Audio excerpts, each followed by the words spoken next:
Salut les progresseurs, aujourd'hui on se retrouve pour une petite vidéo d'ouverture Pokémon. On va s'ouvrir deux petits tripacks Star étincelante. Donc avec une promo Givrali et une promo Filali. Et juste avant l'ouverture, on va voir si par rapport aux précédentes vidéos, la théorie avec le pesage est fondée. Est-ce qu'on peut peser les boosters? Du coup on ouvre ça tout de suite et on va peser les boosters un par un pour voir si c'est des boosters qui sont pesables ou pas. On avait déjà une petite estimation. Putain, il s'est bien collé celui-là. Hop, on avait déjà une petite estimation avec les deux premières vidéos que j'avais faites. Avec les boosters qui étaient les plus légers, contenaient en général, hop, on va la mettre sur le côté pour l'instant, au moins une holo. C'était les boosters aux alentours de 22... je vais pas dire de bêtises, c'était 20 ou 22,30, un truc comme ça. Je vais vous dire ça dès que je verrai le pesage en direct. Tac. Et hop, hop, le petit jeton qui est là. Hop, du coup, la petite carte promo Filali que vous avez déjà vu à maintes reprises. Ça, ok. Et la petite carte Givrali qui est beaucoup plus belle pour moi. Après, c'est vraiment mes goûts. Putain, par contre, elle est mal cut. Je sais pas si vous voyez là. Elle a vraiment été mal cut. Hein. Hop, mais bon, c'est pas grave. Après, sinon, franchement, au niveau de l'état, elle est quasiment parfaite en fait. Il y a juste le cut qui est pas bien du tout, mais bon. On peut peser les boosters ou si là, ça nous fait mentir. Alors, hop, comme ça vous voyez directement. 22,31, donc c'est bien ce que je disais. Celui-là, ça devrait être un qui contient une holo normalement. Au moins une holo en tout cas. 22,34, hop. Petit farfa du V. 22,80, lui devrait rien contenir. À moins peut-être une TG, mais sinon rien.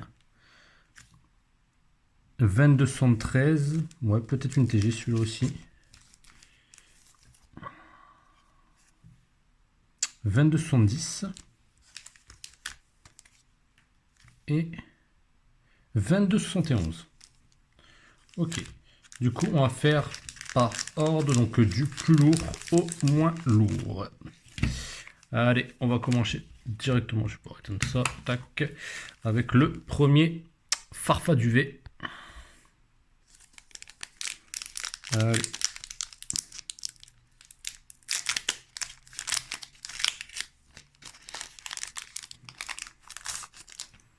Hop, voilà, comme je vous le disais, hop, celui-là, code blanc, du coup, normalement, il n'y aura rien. 3, 4. Ouais, j'ai pas pris plus, normalement.